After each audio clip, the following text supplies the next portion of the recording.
Je 17. november a tak som si dovolil nechať na sebe takéto tričko. Tí, čo si pamätajú 17. november 1989 a udalosti potom, tak vedia, že vtedy všetci budúci politici chodili v pulóvroch a v tričkách. Je aj po voľbách a preto vlastne nahrávame toto video. Ja sa chcem poďakovať všetkým voličom, ktorí mi odovzdali hlas. Neodovzdali ho iba mne, ale aj strane, ktorú som zastupoval, to je strana Most-HÍD. Niektorí sa ma pýtajú, či nepovažujem 6%, ktoré som získal pri kandidatúre na župana za zlý výsledok.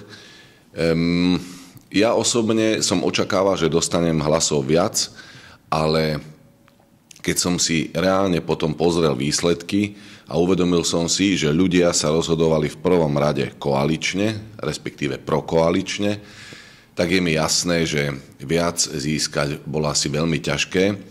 Za prvé, ľudia nie sú príliš zatiaľ stotožnení s myšlienkou, že ja som v politike, takže nie som tam známym človekom.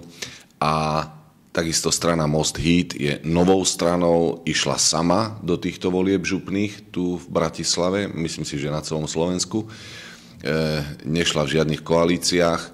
Je to dobré, aspoň sme zistili, aký máme výtlak, urobili sme si trochu prieskum. Voľby prebehli podľa môjho názoru v celku korektne až na niekoľko zvláštnych výpadov v médiách, ale to už asi k voľbám patrí. Myslím si, to je taká malá odbočka, že by tieto výpady nemali robiť novinári, pretože tí by sa v prvom rade mali chovať korektne a už vôbec by to nemali robiť moji kamaráti, ktorí sú už teraz mojimi bývalými kamarátmi, ktorí o mne písali rôzne svinstvá, ktoré sa vlastne mojej osoby ani netýkali. Týkali sa niekoho neznámeho, nejakého Roberta Beňa, ktorý možno žije niekde inde a nie som to ja, ale zhodou okolností práve v župných voľbách sa o ňom písalo niečo, čo nebolo o mne, ale vyzeralo to, ako keby to bolo o mne. Budem ďalej pracovať. Tento telefón si ja teraz vypnem. Malý strich, vybavil som si telefón, pretože tak beží život, aj to sa musí občas urobiť.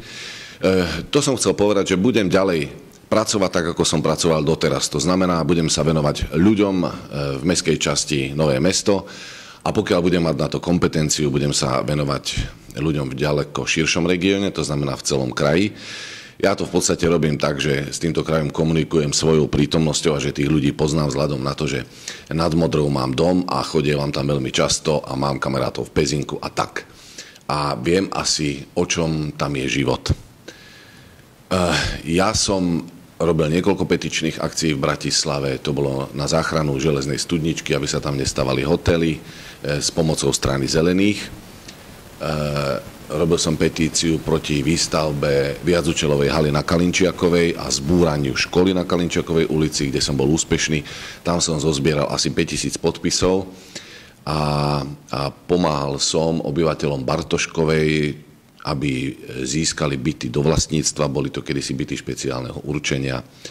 To sa mi podarilo a budem takto pracovať aj ďalej, aj na drobných zákazkách v úvodzovkách, pretože keď mi niekto napíše mail alebo mi zavolá a požiada ma o pomoc, považujem to za poslaneckú zákazku. Teraz sa s vami lúčim a teším sa na ďalšie video, kde vás opäť uvidím, alebo vy uvidíte mňa. Majte sa.